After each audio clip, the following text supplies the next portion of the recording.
وہ محض 17 برس کا تھا۔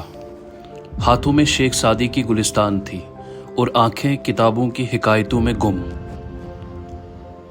وہ لفظوں کی اس دنیا میں داخل ہو چکا تھا جہاں کہانیاں صرف پڑھی نہیں جاتی بلکہ انسان کے باطن میں اتر جاتی ہیں۔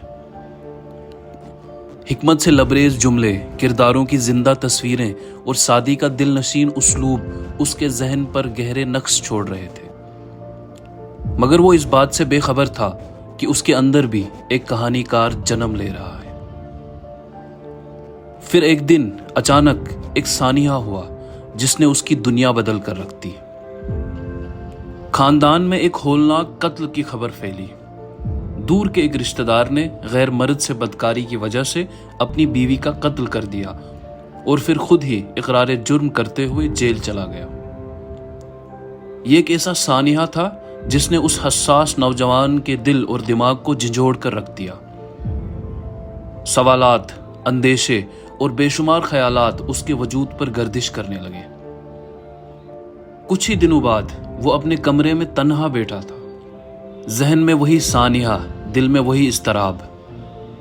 اچانک اس نے قلم اٹھایا اور بغیر کسی منصوبے کے اس سانحے کی پوری روداد لکھ ڈالی۔ تحریر مکمل ہوئی تو وہ اسے بار بار پڑھنے لگا۔ ہر بار اسے محسوس ہوا کہ کہیں نہ کہیں شیخ سعدی کے اسلوب کی ایک ہلکی سی جھلک اس کے لفظوں میں در آئی ہے۔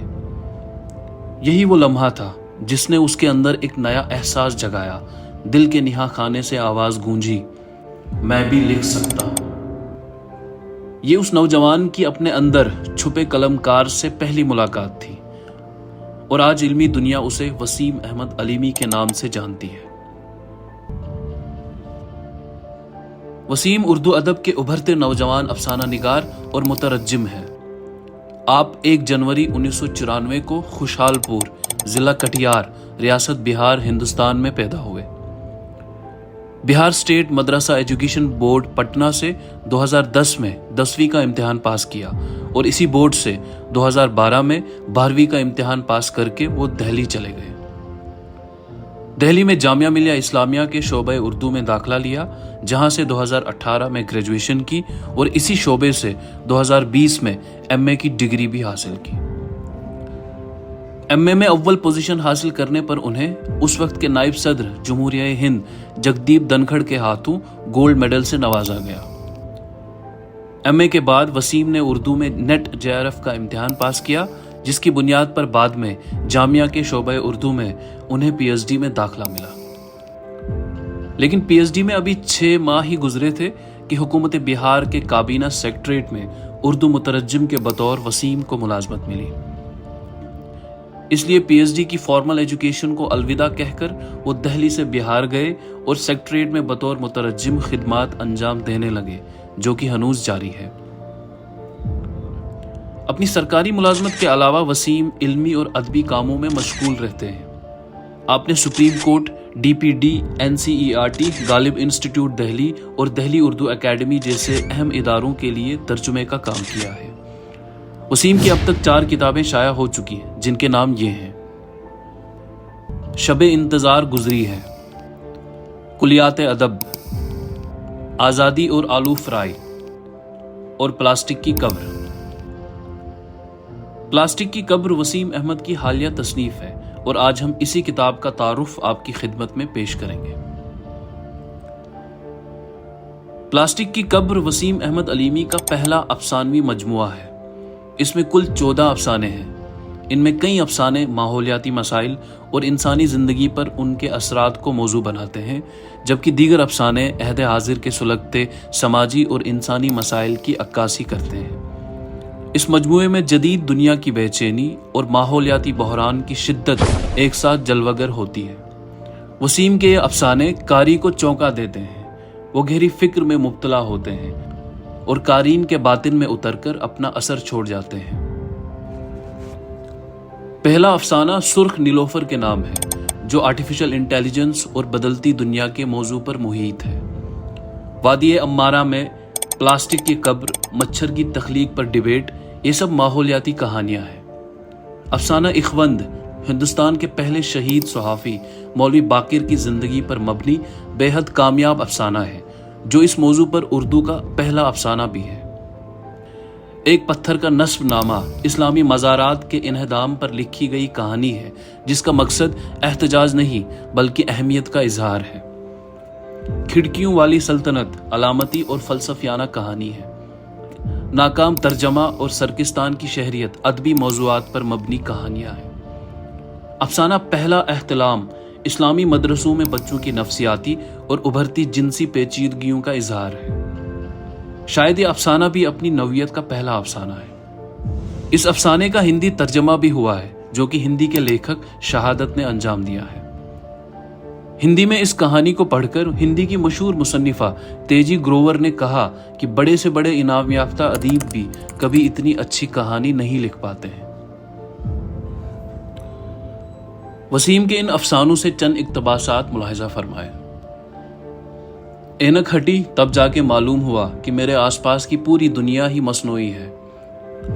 انسان اصل کی نقالی میں اس قدر محو ہو گیا ہے کہ اب فطری اور مصنوعی کا امتیاز ہی اٹھ گیا۔ اس نے کچھ بھی باقی نہیں چھوڑا۔ پلاسٹک سے بنا ہوا گھر کا ہر ساز و سامان ہماری آنکھوں کے سامنے آگ اور دھوئیں کی تیز لپٹ میں تھا۔ پلاسٹک کی کرسیاں، بوتلیں، کچن کے برتن، ڈبے ڈبیاں، پلاسٹک کا قلمدان، مچھردانی، صابن دانی، موبائل کا غلاف، پلاسٹک کی تھیلیاں، چمچے، خواتین کے سجنے سنورنے کے پلاسٹک کے سبھی آلات، شیمپو کا ڈبہ، پلاسٹک کی کنگھی، غرض ہماری دنیا پر اپنے تاغوتی پنجے گاڑتی پلاسٹک سے بنی وہ سبھی اشیاء جو آج کل ہمارے گھروں کی زینت بنی بیٹھی ہیں، سب کو اس نے تہہ آگ کر دیا تھا۔ تب وادی امارہ کا حسن دیکھتے ہی بنتا تھا۔ پیڑ پودوں اور پتھروں سے ہو کر کھلکھلاتی ندی بہتی تھی۔ پرندوں کی چہچہاہٹ اور بہتے پانی کی کھلکھلاہٹ سے فضاؤں میں ایک مسحور کن آواز پیدا ہوتی تھی، جیسے دھیمی سروں میں کوئی مدھر گیت چھیڑ دے۔ شاید اس دھرتی پر کوئی دوسری جگہ اس سے زیادہ پرسکون نہیں تھی۔ ان افسانوں کے مطالعے سے واضح ہوتا ہے کہ وسیم احمد علیمی موضوعاتی تنوع، فکری تازگی اور عصری شعور کے حامل افسانہ نگار ہیں۔ وسیم نے ماحولیات، تاریخ، ادب اور انسانی نفسیات جیسے موضوعات کو کامیابی سے افسانوی قالب میں پیش کیا ہے۔ یہی خصوصیت انہیں نئی نسل کے نمایاں افسانہ نگاروں میں شامل کرتی ہے۔ پلاسٹک کی قبر پر متعدد اہل علم و ادب نے اپنی رائے کا اظہار کیا ہے۔ چند منتخب آراء ملاحظہ فرمائیں۔ سیفی سرونجی: وسیم احمد علیمی نئی نسل کے اچھے افسانہ نگار ہیں۔ یہ بڑی بات ہے کہ انہوں نے ماحولیات پر مشتمل نہ صرف یہ کہانی پلاسٹک کی قبر لکھی، بلکہ ان کا پورا افسانوی مجموعہ ہی ماحولیات پر ہے۔ ان موضوعات پر وہی کہانیاں لکھ سکتے ہیں جنہوں نے اپنے وطن، گھر اور ماحول کو سنجیدگی سے محسوس کیا ہو، ورنہ لوگوں کا یہ عالم ہے کہ لوگ مرتے ہیں تو مر جائیں۔ تعریف کی بات یہ ہے کہ انہوں نے کہانی پن کو زندہ بھی رکھا ہے۔ سلمان عبدالصمد: وسیم احمد علیمی کے افسانوں کا مزاج تازہ کار افسانہ نگاروں سے قدرے مختلف ہے، اور یہی ان کی شناخت ہے۔ ان کے یہاں افسانہ محض افسانہ نہیں رہتا، بلکہ ایک فطری اور حسی تجربہ بن جاتا ہے جو قاری کو اندر تک متاثر کرتا ہے۔ شہادت: اس مجموعے میں ہمارے سمے کے سب سے چرچت ووادت وشے جیسے جل وایو پریورتن اور پلاسٹک کے بیجا استعمال کو اٹھایا گیا ہے۔ اگر آپ جدید اردو افسانے، ماحولیات اور انسانی نفسیات جیسے موضوعات میں دلچسپی رکھتے ہیں تو پلاسٹک کی قبر یقیناً آپ کے مطالعے کا حصہ ہونی چاہیے۔ کتاب کا سرورق معنی خیز ہے۔ یہ جدید تہذیب کے ماحولیاتی اور سماجی بحرانوں کی مؤثر عکاسی کرتا ہے۔ آگ میں جلتے پلاسٹک کے ڈھیر، دھوئیں کے بادل اور مشل برادر انسان کا علامتی منظر آلودگی اور انسانی بے حسی کی نمائندگی کرتا ہے۔ کتاب کے بیک کور پر مصنف کی تصویر اور تعارف ہے۔ کتاب کے اسی حصے میں ہندی کی معروف لیکھک تیجی گروور کا کتاب پر ایک مختصر تبصرہ بھی شامل ہے۔ 144 صفحات پر مشتمل یہ کتاب ایجوکیشنل پبلشنگ ہاؤس دہلی سے شائع ہوئی ہے۔ قیمت 200 روپے ہے۔ کتاب حاصل کرنے کے لیے پبلشر یا خود مصنف سے رابطہ کیا جا سکتا ہے۔ یہ کتاب آن لائن امیزن پر بھی دستیاب ہے۔ ویڈیو ڈسکرپشن میں کتاب کو خریدنے کے سبھی لنکس موجود ہیں۔ ویڈیو کے آخر میں کتاب کے مصنف وسیم احمد علیمی کا اپنے قارئین کے نام خصوصی پیغام ملاحظہ فرمائیں۔ ہیلو ایوری ون، دس از وسیم احمد علیمی۔ آج ہم ایک ایسی دنیا میں جی رہے ہیں جہاں درختوں کی جگہ پلاسٹک اور یادوں کی جگہ ڈیٹا نے لے لی ہے۔ میری کہانیوں کی کتاب پلاسٹک کی قبر میں انسان کی داخلی تنہائی ہے، یادوں کی دھند ہے، ماحولیات کی سسکیاں ہیں اور مستقبل کا خوف بھی ہے۔ اگر یہ کہانیاں آپ کو اپنے زمانے کے بارے میں نئے سرے سے سوچنے پر مجبور کر دے تو میں سمجھوں گا کہ میری محنت رائے گاں نہیں گئی۔ ان تمام لوگوں کا شکریہ جنہوں نے اس ویڈیو کو یہاں تک دیکھا، یا کتاب قیمتاً خرید کر یا تبصرہ لکھ کر تاثرات سے نواز کر میری حوصلہ افزائی کی، سبوں کا شکریہ۔